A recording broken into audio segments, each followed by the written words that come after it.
ආයිබෝවන් සුබ දවසක් සියලු දෙනාටම මගේ ඉඟුරු වගාවක දැන් අල බහැලා තිනවා මේ ටික ගලවන්න තමයි හදන්නේ දැන් බලන්න මේ ඉඟුරු ගස් ඔක්කොම මැරලා තියෙන්නේ තනින් තනින් ගාත් එකක් තියෙනවා මොකද වගාව මම කරේ ඇත්තටම මේ අවුරුද්දේ මාර්තු අප්‍රේල් වගේ කාලේ තමයි කරේ ඊට අමතරව මේක ගොඩාක් දැඩි නියගයකට ආ වුණා වතුර දාන්න විදියක් තිබුණෙත් නැහැ දැන් වර්ෂාව ආරම්භ වෙලා තියෙනවා දැන් අල මෝරලා හොඳට අල මහත් වෙලා තියෙන්නේ. ඉතින් මේක මේ වැසර කලින් ගලවලා තවන් දාලා අලුතින් වගාවක් ආරම්භ කරන්න තමයි හදන්නේ. මම මෙතන මට මතක විදිහට කිලෝ 4ක් 5ක් විතර වගේ ප්‍රමාණයක් තමයි හිටවලා තිබ්බේ. ඒකෙන් මට සාමාන්‍යයෙන් කිලෝ 40කට ආසන්න ප්‍රමාණයක අස්වැන්නක් මම ගන්න බලාපොරොත්තු වෙනවා. මේ නියගයට අහුවෙච්ච නිසා තමයි පොඩ්ඩක් අස්වැන්න අඩු.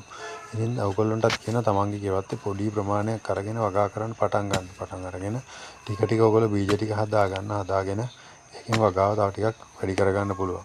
ඉතින් හැමෝටම මේක සාර්ථක ක්‍රමයක් වගේ ඉඟුරු කියලා කියන්නේ ලොකු යෙදමකින් දරන්න නැතුව අපිට බීජ ටික හදා ගන්න පුළුවන් නිසා ඒ ක්‍රමය ඉතාමත් සාර්ථකයි.